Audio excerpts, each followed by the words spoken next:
بسم الله الرحمن الرحيم الحمد لله رب العالمين والصلاة والسلام على أشرف الأنبياء والمرسلين محمد وعلى آله وصحبه أجمعين أما بعد.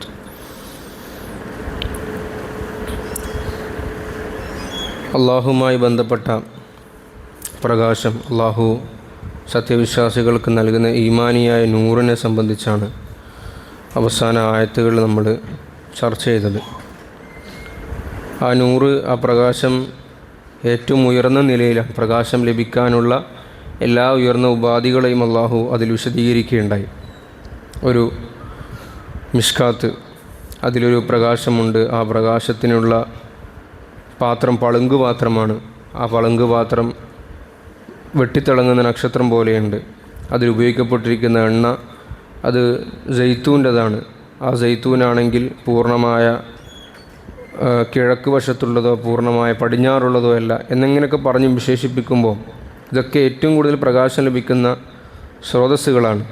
ഈ അർത്ഥത്തിൽ അള്ളാഹുമായി ബന്ധപ്പെട്ട ഖുർആനിൻ്റെ നൂറ്, നബി സല്ലല്ലാഹു അലൈഹി വസല്ലം തങ്ങളുമായി ബന്ധപ്പെട്ട ജീവിതത്തിൻ്റെ നൂറ്, ഈമാനിൻ്റെ നൂറ്, ഇതെല്ലാം ഏറ്റവും ഉയർന്നതാണ് എന്ന് അള്ളാഹു അറിയിക്കുകയാണ്. അടുത്ത ആയത്തിൽ ഫി ബുയൂത്തിൻ അദിനല്ലാഹു അൻ തുർഫഅ വയുദ്കറ ഫീഹ ഇസ്മുഹു, എവിടെയാണ് ഈ പ്രകാശം ലഭിക്കുക? മുഫസ്സിരിങ്ങൾ അതിനെ പറഞ്ഞിരുന്നത് ഫി ബുയൂത്തിൻ, അള്ളാഹുവിൻ്റെ ഏറ്റവും ഉയർന്ന വീടുകളിലാണുള്ളത്.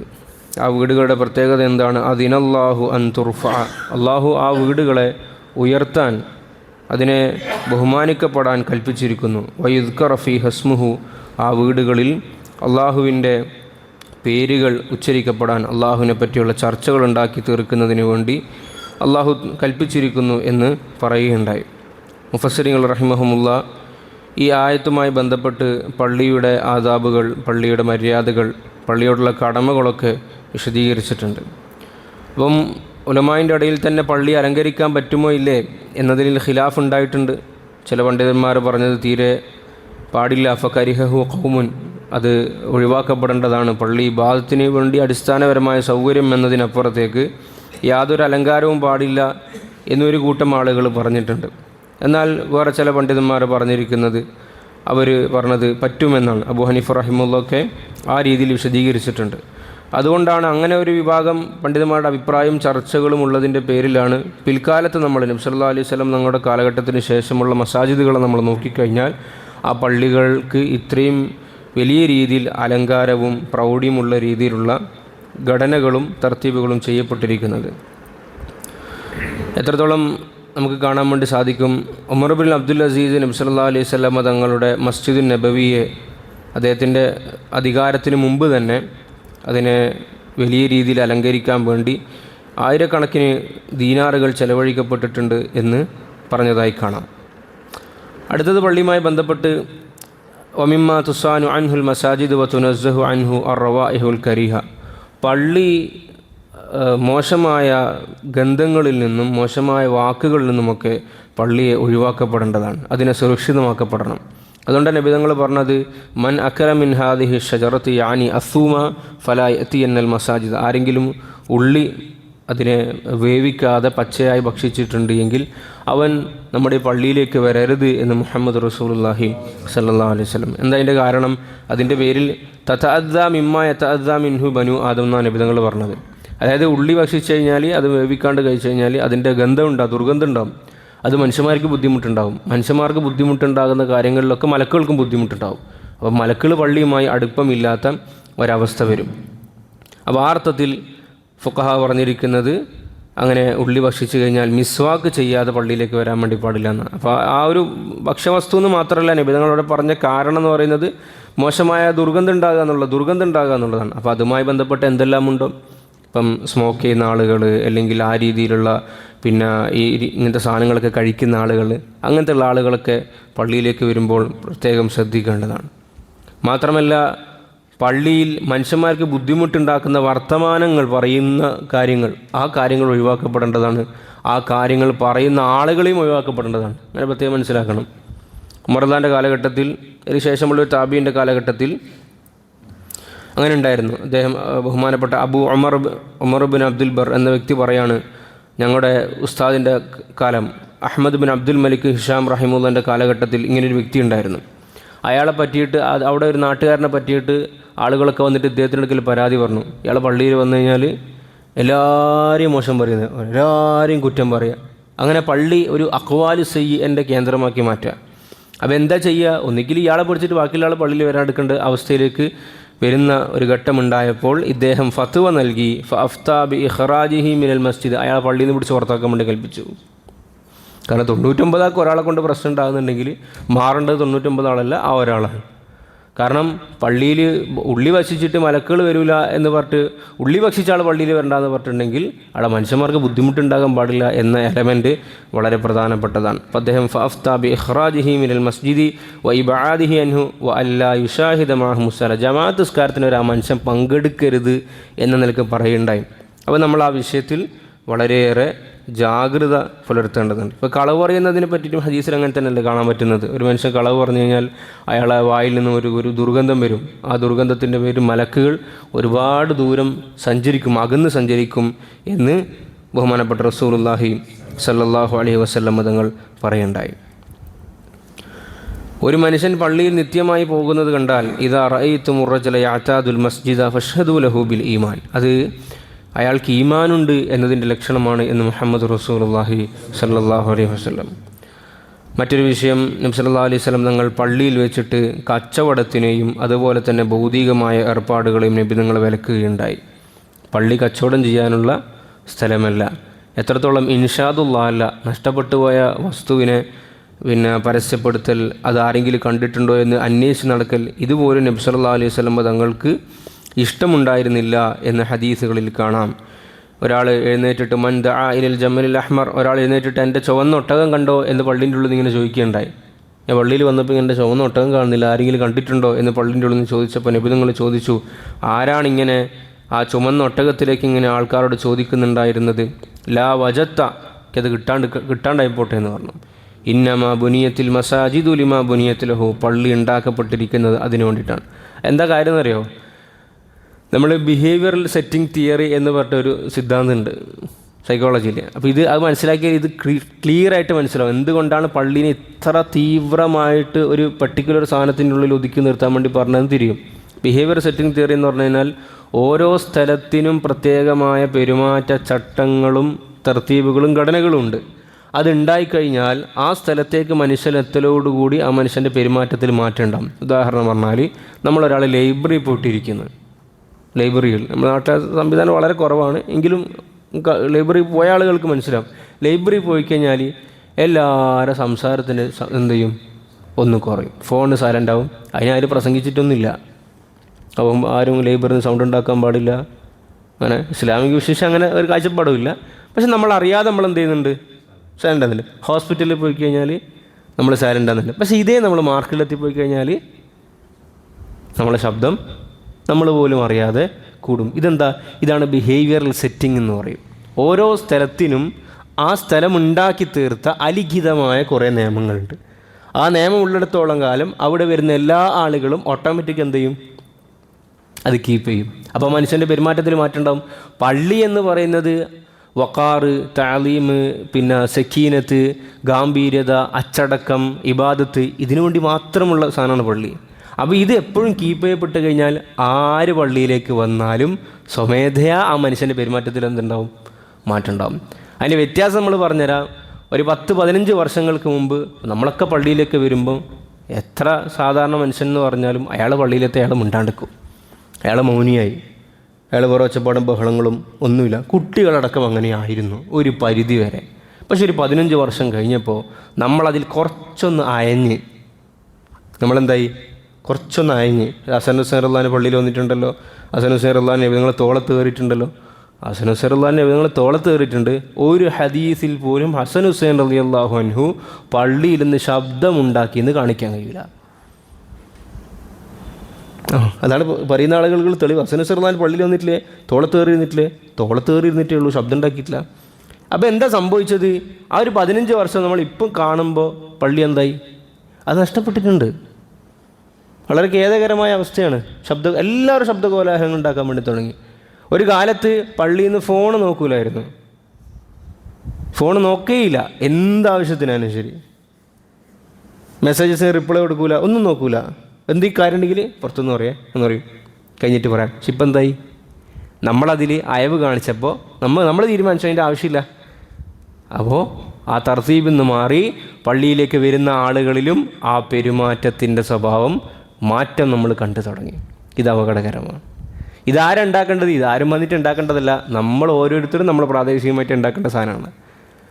ഇത് ഈ പള്ളിക്ക് മാത്രമല്ല, ഓരോ സ്ഥലത്തിനും ഞാൻ ഈ പറഞ്ഞ പോലെ അതിൻ്റേതായ ചിട്ടവട്ടങ്ങളുണ്ട്. അതാണ് ബിഹേവിയറൽ സെറ്റിംഗ് എന്ന് പറയുന്നത്. അപ്പോൾ നബി നിങ്ങൾ പള്ളിയിൽ വെച്ചിട്ട് കച്ചവടം പാടില്ല എന്ന് പറഞ്ഞു. അവന് കച്ചവടത്തിന് മൂടാവും പള്ളിയിൽ. അസ്വാക്കിൻ്റെ ഒരു അവസ്ഥയാണ് പള്ളിയിൽ ഉണ്ടാവുക. അതല്ലേ, ആറാബിയായ മനുഷ്യൻ വന്നിട്ട് മൂത്രമൊഴിച്ചു. ആ മൂത്രം ഒഴിക്കുന്ന സമയത്ത് നബി നിങ്ങൾ ഇടങ്ങേറുണ്ടാക്കിയില്ല, കാരണം മൂത്രം നിന്നുപോയ ബുദ്ധിമുട്ടുണ്ടാകും. അത് കഴിഞ്ഞപ്പോഴാണ് നബി നിങ്ങൾ പറഞ്ഞത്, ഇന്ന ഹാദിഹിൽ മസാജിദ ലാ തസ്ലുഹു ലിശൈഇൻ, ഈ പറയപ്പെട്ട ഒരു കാര്യത്തിന് പള്ളി യോജിച്ചതല്ല. പള്ളി ഇന്നമാഹി ലിദിക്രില്ലാഹി വസ്സലാത്തി വഖിറാഅത്തിൽ ഖുർആൻ, ഖുർആൻ്റെ തിലാവത്തിനും മറ്റുമൊക്കെയാണ് എന്ന് മുഹമ്മദ് റസൂലുള്ളാഹി സല്ലല്ലാഹു അലൈഹി വസല്ലം തങ്ങൾ പറയുകയുണ്ടായി. ഒരിക്കൽ ഉമർ ഇബ്നുൽ ഖത്താബ് റളിയല്ലാഹു അൻഹു ഒരു വ്യക്തിയുടെ ശബ്ദം പള്ളിയിൽ നിന്ന് കേട്ടു, ഭയങ്കര ഒച്ചത്തിലൊരു ശബ്ദം. ഫഖാല മാ ഹാദാ സൗതു, അദ്ദേഹം ചോദിച്ചു എന്താണ് ഈ ശബ്ദം, ആരുടെ നിന്നാണ് വരുന്നത്? അവൻ പറഞ്ഞു ഖലഫ് ബിൻ അയ്യൂബ് എന്ന് പറഞ്ഞ വ്യക്തി പള്ളിയിലിരിക്കുകയായിരുന്നു. അദ്ദേഹത്തിനിടയ്ക്ക് 2 ചെറുപ്പക്കാർ വന്നിട്ട് ശബ്ദമുണ്ടാക്കി ചോദിച്ചതാണ്. പള്ളിൻ്റെ ഉള്ളിൽ നിന്ന് ചോദിച്ചപ്പോൾ അദ്ദേഹം മിണ്ടിയില്ല. ആ വിഷയത്തിൽ പള്ളിൻ്റെ പുറത്തിറങ്ങിയിട്ടാണ് അദ്ദേഹം മറുപടി കൊടുത്തത്. അപ്പോൾ ഖലഫ് ബിൻ അയ്യൂബിനോട് ചോദിച്ചു, അതെന്താ നിങ്ങൾ പള്ളിയിൽ നിന്ന് മറുപടി കൊടുക്കാതിരുന്നത്? പള്ളിയിൽ വെച്ചിട്ട് ഹലാലായ കാര്യം സംസാരിക്കാൻ പറ്റുമോ? സംസാരിക്കാൻ പറ്റും എന്നാണ് അതിൻ്റെ മസാല. അങ്ങനെയാണ്, ഹലാലായ കാര്യം സംസാരിക്കാൻ പറ്റും. പക്ഷേ അതുപോലും നമ്മൾ എന്താക്കണം? ഒഴിവാക്കപ്പെടേണ്ടതാണ്. അപ്പോൾ അദ്ദേഹത്തിനോട് ചോദിച്ചാൽ എന്താ നിങ്ങൾ പള്ളിയിൽ നിന്ന് സംസാരിക്കാതിരുന്നത്? അപ്പോൾ അദ്ദേഹം പറഞ്ഞു, മാ തകല്ലംതു ഫിൽ മസ്ജിദി ബി കലാമി ദുനിയ മുന്തു കഥ കഥ, ഞാൻ കാലങ്ങളായി പള്ളിയിൽ വെച്ചിട്ട് ദുനിയാവിൻ്റെ സംസാരിക്കാറില്ല. അതുകൊണ്ടാണ് ഇന്നും ഞാൻ സംസാരിക്കാൻ ഇഷ്ടപ്പെടാതെ പള്ളിൻ്റെ പുറത്തേക്ക് പോയത് എന്ന് അദ്ദേഹം പറയുണ്ടായി. ഉമർ ഇബ്നുൽ ഖത്താബ് റളിയല്ലാഹു കാലഘട്ടമായപ്പോൾ ആൾക്കാർക്ക് ഈ പറഞ്ഞ പോലെ മാറ്റം തുടങ്ങി. നബി തങ്ങളുടെ കാലത്തുനിന്ന് ഉമർ റളിയല്ലാഹുവിൻ്റെ കാലത്തേക്ക് എത്തിയപ്പം ആ ഒരു അവസ്ഥ മാറ്റം ഉണ്ടായി. അപ്പോൾ ഉമർ റളിയല്ലാഹു എന്ത് ചെയ്തു?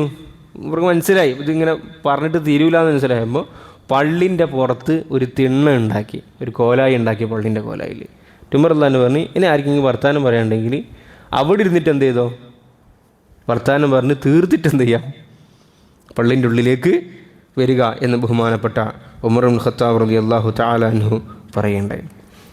അതുകൊണ്ടാണ് നബി സല്ലല്ലാഹു അലൈഹി വസല്ലം നിങ്ങൾ പറഞ്ഞത്, ജന്നിബു മസാജിദക്കും സുബിയാനക്കും വമജാനീനക്കും, നിങ്ങൾ പള്ളികളെ തൊട്ടും നിങ്ങളുടെ ചെറിയ കുട്ടികളെ അകറ്റി നിർത്തുക. തമ്മീസ് എത്താത്ത കുട്ടികളെ, വകതിരിവെത്താത്ത കുട്ടികളെ പള്ളിയിൽ കൊണ്ടുവരൽ കറാഹത്താണ്.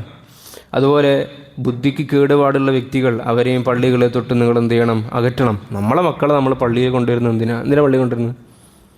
ഇങ്ങനെ പള്ളി കൊണ്ടുവരുന്നത് ചിട്ട പഠിക്കാൻ വേണ്ടിയിട്ടാണ് അല്ലേ? ആ പള്ളിയിലെ നിസ്കാരം, ഓത്ത്, അവിടുത്തെ ഇബാദത്തുകൾ, കൂട്ടമായ ആരാധനകൾ, അത് പഠിക്കണമെങ്കിൽ അവർ നമ്മളെ മേൽനോട്ടത്തിലാകണം. നമ്മൾ മറ്റേ പാർക്കിൽ പോയമാരെല്ലാവരും ടിക്കറ്റ് എടുത്ത് കയറി എന്നെ എല്ലാവരും നോക്കിയിട്ട് 9:30 മണിക്ക് ഇന്ന സ്ഥലത്ത് ഒരുമിച്ച് കൂടിയാൽ മതി അങ്ങനെ പറയാം. ടൂറിന് പോയി കഴിഞ്ഞാൽ എല്ലാം കണ്ടിട്ട് ഇന്ന പോയിന്റിൽ എത്തണം. അങ്ങനെ നമ്മൾ അയച്ചു വിട്ടാൽ ആർക്കും ഉപകാരം ഉണ്ടാകുക? എത്ര ആളുകൾക്ക് ബുദ്ധിമുട്ടുണ്ടാകും? ഓരോ മനുഷ്യന്മാർ ഇബാദത്ത് ചെയ്യാൻ വേണ്ടി കഷ്ടപ്പെട്ട്, റമളാനിലൊക്കെ ആണെങ്കിൽ പ്രത്യേകിച്ചിട്ട് പ്രായമുള്ള ആളുകൾ, രോഗമുള്ള ആളുകൾ, അള്ളാഹിൻ്റെ പൊരുത്തം കിട്ടാൻ, തറാവിസ്കരിക്കാനൊക്കെ മറ്റൊക്കെ വരുന്നു. ഏതെങ്കിലും ഒരു കുട്ടി ശബ്ദം ഉണ്ടാക്കുന്നു, അതിൻ്റെ പേര് എല്ലാവരും നിസ്കാരം ഖറാബാകുന്നുണ്ടെങ്കിൽ ആരെ പിടിക്കുക? ഓൻ്റെ ഉത്തരവാദിത്തപ്പെട്ട ആളാണ് അള്ളാഹ് പിടിക്കുക. അപ്പോൾ ഞാൻ കൊണ്ടുവരുമ്പോൾ ഞാനാണ് അതിൻ്റെ ജിമ്മദാർ. ഞാൻ എൻ്റെ കുട്ടീനോട് പറയണം, മോനെ പള്ളി എന്തല്ല പാർക്കല്ല, എനിക്ക് നിസ്കരിക്കണം, അവിടെ സൈഡിൽ നിസ്കരിക്കാൻ ബുദ്ധിമുട്ടുണ്ടോ, കാല് വേദന എടുക്കുന്നു, ഒരു മൂലക്ക് പറ്റിയിരുന്ന കുറച്ച് സമയം റെസ്റ്റ് എടുത്തോ, പ്രശ്നമില്ല, ഖുർആൻ കേട്ടോ, പക്ഷെ കളിക്കാൻ പാടില്ല. കുട്ടി കളിക്കുന്ന കാണുമ്പോൾ ആരെന്നെ വിലക്കണം? ഞാൻ എൻ്റെ കുട്ടീനെ കൊണ്ടുവന്നാൽ ഞാൻ വിലക്കണം. അത് സംഭവിക്കാതിരിക്കുമ്പോൾ പിന്നെ എന്ത് ചെയ്യും? ഉത്തരവാദിത്തപ്പെട്ട ആളുകൾ അവർക്ക് സംസാരിക്കാതിരിക്കാൻ നിവൃത്തി ഉണ്ടാവില്ല. പിന്നെ അത് കുഴപ്പമായി ഗുലുമാലായി. അതിനേക്കാൾ നല്ലത് എന്താണ്? നമ്മൾ സ്വന്തം തീരുമാനിക്കുക, ഓരോരാൾ പ്രശ്നം തീർന്നല്ലോ. നബി നിങ്ങൾ പറഞ്ഞതാണ്, ജന്നിബു മസാജിദക്കും സുബിയാനക്കും വമജാനീനക്കും ഔ കമാ ഖാല റസൂലുള്ളാഹി സല്ലല്ലാഹു അലൈഹി വസല്ലം. നബി നിങ്ങളുടെ കാലഘട്ടത്തിൽ പള്ളിയിൽ വിളക്കുണ്ടായിരുന്നില്ല. തമീമുദ്ദാരി റളിയല്ലാഹു തആല അൻഹു ഒരിക്കലൊരു യാത്ര കഴിഞ്ഞ് തിരിച്ചു വരുന്ന സന്ദർഭത്തിൽ നബി സല്ലല്ലാഹു അലൈഹി വസല്ലം തങ്ങൾ നാട്ടിലേക്ക് തിരിച്ചു വരുമ്പോൾ അദ്ദേഹം കുറച്ച് എണ്ണയും തിരിയും അതുപോലെ കയറുകളൊക്കെ വാങ്ങിയിട്ട് വന്നു. ഏതൊരു നാട്ടിൽ പോയപ്പോൾ വിളക്കിൻ്റെ സമ്പ്രദായം കണ്ടു. അത് അദ്ദേഹം കൊണ്ടുവന്നു. എന്നിട്ട് മസ്ജിദുൻ നബവിയിൽ അത് ഘടിപ്പിച്ചു. രാത്രിയായപ്പോൾ റസൂലുള്ളാഹി സ്വല്ലല്ലാഹു അലൈഹി വസല്ലം ഞങ്ങൾ വരുമ്പോൾ പള്ളിയിൽ ഇങ്ങനെ വിളക്ക് കാണാൻ എനിക്ക് ഭയങ്കര സന്തോഷമായി. അപ്പോൾ ചോദിച്ചു, ആരാ ഇത് ഉണ്ടാക്കിയെന്ന് ചോദിച്ചു. അപ്പോൾ പറഞ്ഞു തമീമുദ്ദാരി റളിയല്ലാഹു അൻഹു ആണെന്ന് പറഞ്ഞു. ഞങ്ങൾക്ക് ഭയങ്കര സന്തോഷമായി. നബിതങ്ങൾ പറഞ്ഞു, എനിക്കൊരു മോളുണ്ടായെങ്കിൽ എനിക്ക് കെട്ടിച്ചെന്നേനെന്ന് പറഞ്ഞു. ഫാത്തിമ അല്ലാത്ത വേറൊരു മോളുണ്ടായിരുന്നെങ്കിൽ വിവാഹപ്രായമെത്തിയ എനിക്ക് കെട്ടിച്ചു തന്നേനെ. പക്ഷെ വേറെ മോളില്ലല്ലോ. അപ്പോൾ വേറൊരു വ്യക്തി പറഞ്ഞു, നബി എനിക്ക് മോളുണ്ട്, ഞാൻ റെഡിയാന്ന് പറഞ്ഞു. ഞങ്ങൾ നബിൻ്റെ കല്യാണം കഴിപ്പിക്കുന്നതാണ്. അപ്പോൾ നബി സല്ലല്ലാഹു അലൈഹി വസല്ലം ഞങ്ങൾക്ക് അത്രയും സന്തോഷം ഉണ്ടായി. അതുകൊണ്ട് പണ്ഡിതന്മാർ പറഞ്ഞു, ഒരു മനുഷ്യൻ ഒരു പള്ളിക്ക് അവിടെ വെളിച്ചത്തിനുള്ള സംവിധാനം ഒരുക്കി കൊടുത്താൽ ആ വെളിച്ചം ആരെല്ലാം ഉപയോഗിക്കുന്നുവോ, അതുകൊണ്ട് ആരെല്ലാം ഇബാദത്ത് ചെയ്യുന്നു, ആരെല്ലാം അതുകൊണ്ട് മൻഫഅത്ത് നേടുന്നു, അവർക്കൊക്കെ അതിൻ്റെ പേരിൽ പ്രതിഫലം ലഭിക്കും എന്ന് റസൂലുള്ളാഹി. നബികൾ പറഞ്ഞു, നവ്വർത്തൽ ഇസ്ലാമ, നീ ഇസ്ലാമിനെ പ്രകാശിപ്പിച്ചു. നവ്വർ അല്ലാഹു അലൈക ഫിദ്ദുനിയ വൽ ആഖിറ, അള്ളാഹു എനിക്ക് ദുനിയാവിലും ആഖിറത്തിലും പ്രകാശം നൽകട്ടെ എന്ന് നബി സല്ലല്ലാഹു അലൈഹി വസല്ലം തങ്ങൾ പറയുകയുണ്ടായി. മറ്റ് സ്ഥലങ്ങളിൽ നിന്ന് വിഭിന്നമായിക്കൊണ്ട് പള്ളിയിലേക്ക് കയറുമ്പോഴുള്ള മര്യാദ ആദ്യം തഹയ്യത്ത് നിസ്കരിക്കലാണ്. മറ്റ് സുന്നത്തുകൾക്ക് മുമ്പ് പള്ളിയിൽ കയറി ഇരിക്കുന്നതിന് മുമ്പ് എന്ത് ചെയ്യണം? 2 റക്അത്ത് തഹയ്യത്തിൻ്റെ നിയ്യത്തിൽ നിസ്കരിക്കണമെന്ന് നബി നിങ്ങൾ പറയുകയുണ്ടായി. അതുപോലെ മറ്റ് സ്ഥലങ്ങളിൽ കയറുമ്പോൾ അവിടുന്ന് വിഭിന്നമായി പള്ളിയിൽ കയറുമ്പോൾ പ്രത്യേകിച്ച് ഒരു ദുആ ഉണ്ട്. എന്താ ദുആ? ഇതാണ് ദുആ. മാഷാ അല്ലാഹ്. അപ്പോൾ അതിനു മുമ്പ് നബിതങ്ങളുടെ മേൽ ഫൽയുസല്ലി, നബിതങ്ങളുടെ മേൽ സലാത്ത് ചൊല്ലണം. സലാം ചൊല്ലിയിട്ട് അല്ലാഹുമ്മ അഫ്തഹ്ലി അബ്വാബ റഹ്മതിക എന്ന് ചൊല്ലേണ്ടതുണ്ട്. തിരിച്ചു പോകുമ്പോൾ അല്ലാഹുമ്മ ഇന്നി അസ്അലുക മിൻ ഫദ്ലിക്, ചില റിപ്പോർട്ടുകളിൽ അല്ലാഹുമ്മ അസിംനി മിനശ് ശൈത്വാനിർ റജീം, അല്ലാഹുവേ പിശാചിൻ്റെ ഇടങ്ങേറിൽ നിന്നും എന്നെ രക്ഷപ്പെടുത്തണമേ എന്ന അർത്ഥത്തിൽ പറയുകയുണ്ടായി. പള്ളി പരിപാലനവുമായി ബന്ധപ്പെട്ട് നബിതങ്ങൾ പറയുകയുണ്ടായി, അല്ലാഹു തആല ഒരു നാട്ടിൽ ശിക്ഷ ഇറക്കാൻ വേണ്ടി നോക്കുമ്പോൾ അള്ളാഹു ആ നാട്ടിലെ പള്ളികളെയും ഉമ്മാറുൽ മസാജിദ്, പള്ളി പരിപാലിക്കുന്ന ആളുകൾ, വജുലസാ ഉൽ ഖുർആൻ, ഖുർആനുമായി ബന്ധപ്പെട്ടിരിക്കുന്ന ആളുകൾ, ഇവരൊക്കെ നോക്കിയിട്ട് അള്ളാഹിൻ്റെ കോപം തണുക്കുമെന്ന് മുഹമ്മദ് റസൂലുള്ളാഹി സ്വല്ലല്ലാഹു അലൈഹി വസല്ലം തങ്ങളുടെ റിവായത്തുകളിൽ നമുക്ക് കാണാൻ വേണ്ടി സാധിക്കും. അതുകൊണ്ട് പള്ളി നമ്മുടെ അവലംബമാണ്, നമ്മുടെ ഐഡൻറ്റിറ്റിയാണ്, നമ്മുടെ കൾച്ചറിൻ്റെ ഭാഗമാണ്, നമ്മുടെ തലമുറകളെ മാറ്റേണ്ടതാണ്. ആ അർത്ഥത്തിൽ പള്ളിയുമായി നമുക്ക് നല്ല ബന്ധം വേണം. പള്ളിക്ക് വേണ്ടി നമ്മളെ സമയങ്ങൾ നമ്മൾ ചിലവഴിക്കണം, പള്ളിക്ക് വേണ്ടി നമ്മുടെ സമ്പത്തിനെ നമ്മൾ ചിലവഴിക്കണം, പള്ളിക്ക് വേണ്ടി നമ്മൾ ഗുണകാംക്ഷയുള്ളവരായിട്ട് മാറണം. ഇത് ഏറ്റവും വലിയ കാര്യമാണ്. പൈസ എല്ലാവർക്കും കൊടുക്കാൻ കഴിഞ്ഞോളണമെന്നില്ല, ഉണ്ടാവില്ല, ഉള്ള ആൾ കൊടുത്താൽ മതി. സമയവും എല്ലാവർക്കും ചിലവഴിക്കാൻ കഴിഞ്ഞോളണമെന്നില്ല. പക്ഷേ പള്ളിക്ക് ഗുണകാംക്ഷയുള്ളവരായിട്ട് മാറണം. പള്ളിയോട് വെറുപ്പും വിദ്വേഷവും ആ പള്ളിക്ക് വിരുദ്ധമായി പ്രൊപ്പഗണ്ട ഇറക്കലും ആളുകൾക്കിൽ പ്രചരണം നടത്തലും ഇത് നിഫാഖിൻ്റെ സ്വഭാവമാണ്. കാരണം നബി സല്ലല്ലാഹു അലൈഹി വസല്ലം കാലഘട്ടത്തിൽ മസ്ജിദ് നബവി ഉണ്ടാകുമ്പോൾ അവിടെ ഒരു പള്ളി വരാൻ വേണ്ടി തുടങ്ങി. എന്തായിരുന്നു അവരുടെ ലക്ഷ്യം? ഇസ്ലാമിനെ അടങ്ങാറാക്കലായിരുന്നു.